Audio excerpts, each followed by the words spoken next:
Hi, Michael Rowdy, manager of show development here at Universal Orlando's Halloween Horror Nights. Shout out to all the theme park review guys. We love you. So that's why we're actually taking you in a soundstage. First time we've ever done something like this with show lighting on, so you guys can get a behind the scenes look of how we do this. Awesome. Come on inside. We're actually going on board the NSO Columbus 1492. That was a space exploration vehicle. Went out for a deep space routine kind of mission, found an artifact and was never heard from, then showed up 20 years later.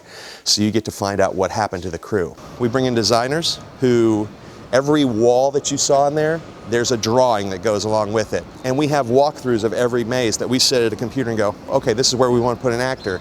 Let's see what that would look like. Nah, let's put it over here. Of course, every starship needs a warp core. This is our warp core. As you can see, something's gone wrong.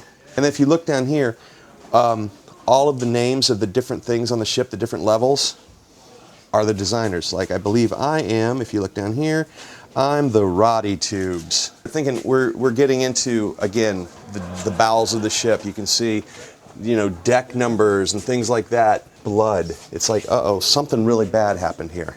And we're coming through the spaceship and it's like, wow, how do we get that gravity feel? Like, okay, let's unnerve them before they go through this vortex tunnel. What would do that? We could make them feel like they're in this huge, ship and they're 100 feet off the ground. So this is going, which really gives people this kind of what's happening. They believe now that they're 100 feet in the air. Now their balance is, their equilibrium's off. And what we've done is we use those two techniques to sell that now you're upside down, well, the ship's upside down. I play the captain of the ship. So on these video monitors, you'll see the last logs of the captain. He gets progressively more and more insane. Right. Which really worked well with designing the event because as it got closer to opening, I got more and more insane. Then you come face to face with the artifact. What most people don't know about this artifact, it's actually E.T.'s spaceship. We had a replica of E.T.'s spaceship from another attraction that was in the warehouse, and we were like, what a neat kind of homage to put that in Interstellar Terror. You've been in space on that side, now you're in London, Whitechapel, in the 1880s. Body collectors are a series of characters we came up with that are these silent collectors. They collect body parts, they harvest body parts, and they keep them. Some of this stuff might not even read, but we have, playbills that have been aged down from the time that have been posted everywhere. Dorset Street, you see the light coming from the sewer grate, things like that. Just really kind of creates like you're in this environment. This is a really cool kind of effect. What we have is a victim that's laying here. Their leg will go into this hole, and then this will be a false leg. And then you have one of the collectors who is just hacking away at this leg, and this person's screaming, so you actually think that this person's getting their leg hacked off right in front of you. This is the Ilo and Rowdy Barbershop. And we didn't see it until they kept it from us until they actually started building. This is a guy that's being dissected live.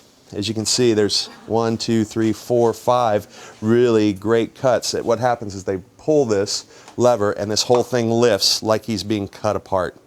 This is the finale piece, and this whole room during the show sequence is filled with cold roll fog, so you feel like that London fog is rolling in, and there's 4 body collectors in this room that can play. And basically all you see as you come in is this stuff moving in the fog until you get up close, and then there's a collector right in front. Body collectors freaks people out because it's very quiet. And there's again, all our sisters and brothers out there that are in the haunt business, we support them and we love them. There's nothing better than a good haunt. But the thing that we have is because we have such diversity in our haunts, we get to play a little bit more. Whereas, the one standalone haunts, sometimes they don't have the opportunity to expand or change. We have, just in the mazes, you walked on a spaceship, but we have a maze that's right in 22 called Creatures, which is basically dropping you in the middle of a war between rednecks and tentacled creatures from outer space.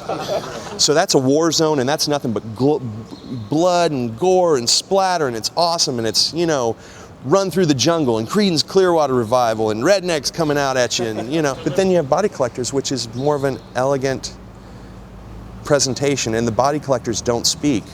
So there's just something, that you take away that and you start putting people into a quiet environment, that freaks them out. So, Horror doesn't have to be loud. That's a misdirection, I think. You know, you go through a lot of mazes, and it's like la la la la la, shaker cans and banging. It's like the body shuts down after a while. You know, it's a protective mechanism. You know, just like startle scares. That's why we try not to do everything like because after about 4 of those, your body goes, I know what's going to happen, so I'm immune.